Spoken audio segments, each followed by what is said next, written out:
If you want to make great bends like this, today you need to watch this video. You would think it's easy to bend pipes just like this, but really it's not. You actually need a tool in order to create great bends. Today we're going to tell you why it's so important to have a pipe bender. My name is Brent. This is Live Free and Tool On. We have Josh with Comfort Matters here as well, and we're going to get into it. So hang on. Here we go. Now, typically, whenever we talk about a new tool, you usually see me in my shop, but today we're over at Comfort Matters because Josh does this every single day because being an owner of a heating and air conditioning company, he has to have the right tools for the right job, and this is one of those right tools.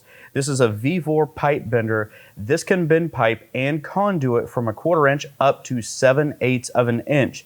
Now, a lot of people think you just take a pipe and you bend it like a strong man. Well, that's not necessarily true because you need to make sure that you keep all the proper curvature because you need to make sure the fluids or the wires get pulled through or flow through it very well. Now, this is considered soft copper and you can bend this. If you have stick copper, which is a lot of times hard copper, you can't bend that as much. You need to have fittings, which means you need to braze it or sweat it together. This is a lot better.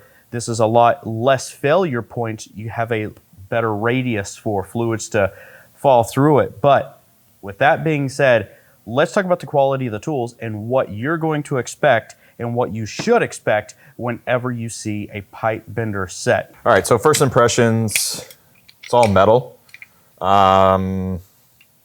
It's pretty heavy. It looks like all the benders are metal as well, which is not bad. I believe this is forged aluminum, if you take a close look at it. And I don't want it to get whitewashed, but this is forged aluminum. A lot of times you're going to see these as plastic, but since you're doing conduit, not just copper, you really need this to be a forged steel or aluminum is what that is. So just got your standard reamer. These are pretty common, both ends.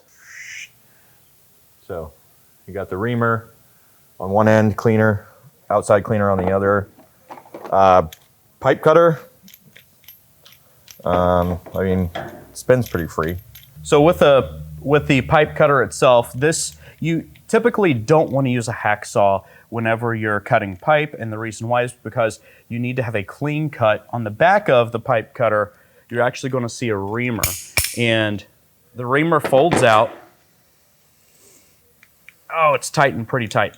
There we go. Okay. So you fold it out right there, and you can see you stick that in a pipe. All right, so you have your reamer back here, and this is how you make the inside of the pipe a little bit smoother, and you can also round it out so you keep the right diameter. But there is an extra wheel in here, and you gotta be careful. So you can see it's on the backside. That's kind of a bad spot. Most of the time, you'll see manufacturers, they'll put them underneath the screw head here, so you can take the screw off and kind of store it in there. So this right here, this takes all of the burrs off, so this is considered a deburr. This comes in as well. This actually rotates. So if you take your pipe, and look, before he does it, you can see, I don't know if we can get on camera, if it'll focus. You'll see where you cut with your copper cutter, it'll flatten the copper. You don't want that in there, because as liquid flows through there, or refrigerant or anything flows through there, it's going to turbulate when it hits that edge. So you want to make sure you clean that off. Let's see. Yeah, we can get it right there. Oh, yeah. So you can see there's a little bit of a flat edge right there from when you cut it. So after he reams it, you'll see what it looks like clean. Yeah. So all you do is this right here. Shavings coming off. And then that took off the inner edge, so it's not going to have so much turbulence. And you're going to have free flow, and it's going to make the system work better. And for wire, that's extremely important, so you don't cut the wire as you're pulling it through a conduit. You can see that edge is knocked down now, so it'll be better. Let's see. So with this reamer, this does just about the same thing. So we'll take the other end of the pipe. We're going to take it. Now this one's interesting because this does inner and outer. You can see this side does in. You see it's positive. This one's negative, so we'll do the outside. Now you don't need to do the outside here, just the inside. But this is really good for metal pipe, iron pipe, For copper, it's so soft, you can use the other one, but that's what that's there for. But it comes with it, and that's the whole point of me showing you this. So the installation of this is actually really simple. You have your wing nut on the back. This just sits down just like so. And with one finger, I can actually just go ahead and screw that in. You can see what I'm doing on the back side. And that's going to pull it tight. Now, you're probably looking at this saying, how do you bend the pipe? Well, if we're going to take this handle, we pull it, then we actually put the die here. We push it on. Now, how this sticks on, it actually has a spring steel on the inside of it, and it uses friction just to hold that on, and that's all that does. Now, you put this over top of it, you crank it up,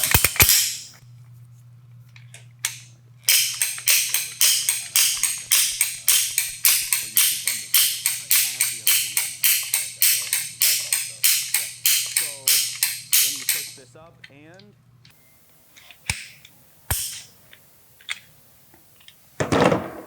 it bends it just like this. Now, If you look at these, they're all labeled on here, what size pipe this is rated for. So it's convenient and nice. So you can actually identify if you're working with, 5/8, 1/2 inch. And then on this one, it's 3/4 and 7/8. one of the big things that you have whenever you're installing a mini split is that the lines come pre-insulated. Whenever you go through the wall, you actually have to make a 90-degree turn coming down a wall. Now, if you take this and you just want to bend it, right? So this is the same size pipe. Well, I didn't mean to do that, but with a bigger pipe, what actually happens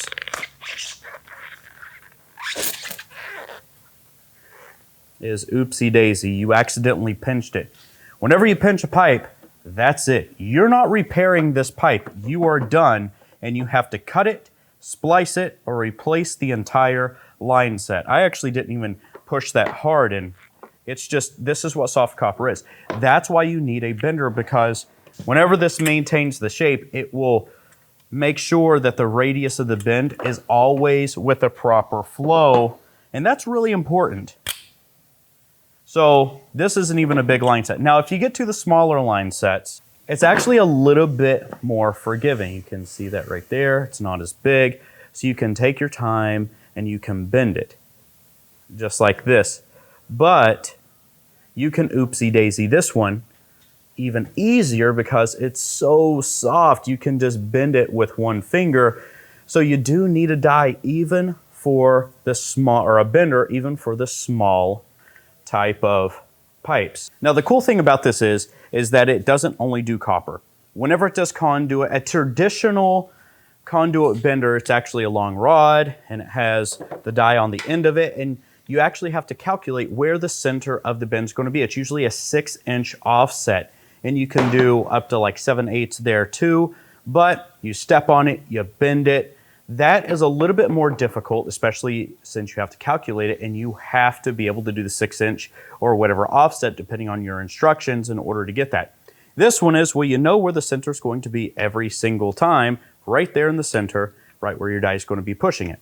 Now, it is done by hand, so it's a little bit harder, but it is easier. Now, let's say you already have your pipe in place and this actually doesn't work the way that it is.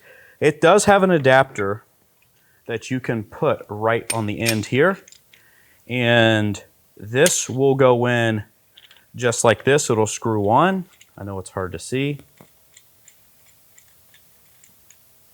So this holds it on here. This has another wing nut over here.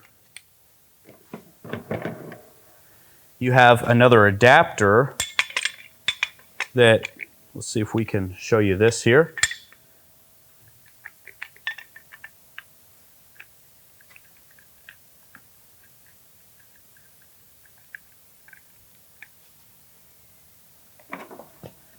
There you go.